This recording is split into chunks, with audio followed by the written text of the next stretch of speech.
અમે થોડાક ટાઈમ પહેલાં ગયા હતા ઉજ્જૈન ફરવા અને ઉજ્જૈનમાં અમે કરી લીધા મહાકાલના દર્શન. મહાકાલના દર્શન પછી અમે નીકળી ગયા સીધે સીધા ગટકાલિકામાના દર્શન કરવા.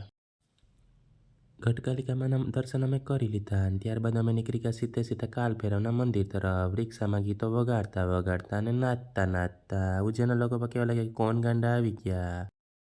પછી અમને ઉતાર્યા રિક્ષાવાળાએ નીચે કે ઉતરો હાલો હવે નીકળો હેઠા, કારણ કે આવી ગયું છે કાળભૈરવનું મંદિર. પછી અમે હાલવા લાગ્યા અને હાલીને પહોંચી ગયા સીધે સીધા લાઈનોમાં, કારણ કે લાઈનો બહુ લાંબી હતી. લાઈનોમાં લાગ્યા પછી અમને લાગ્યો તડકો બહુ, પણ થોડો થોડો પવન આવતો હતો અને ઘર જેવી ફિલિંગ આવતી હતી, કારણ કે પવન સારો હતો. શિપ્રા નદી બાજુમાં હતી અને નદી જોઈને અમે સીધા સીધા રાજી થઈ ગયા, કારણ કે ત્યાંથી પવન આવતો હતો ઠંડો. થોડીક વાર ઊભી ગયા લાઈનોમાં. અમને એમ કે હમણાં વારો આવી જશે દર્શનનો, પણ લાઈનો તો બહુ લાંબી હતી. 3 કલાકે વારો ત્યાં પણ આવ્યો અમારો. દર્શનનો વારો અમારો બધે 3-4 કલાકે જ આવતો હતો. તમને ખબર પડી ગયા કે હવે 3-4 કલાક સિવાય ઉતારે નહીં. તડકો ખાતા ખાતા અમે ધીરે ધીરે આગળ લાઈનો કાપવા લાગ્યા અને ધીરે ધીરે આગળ લાઈનો કાપીને વિગ્રહની બાજુમાં પહોંચી ગયા.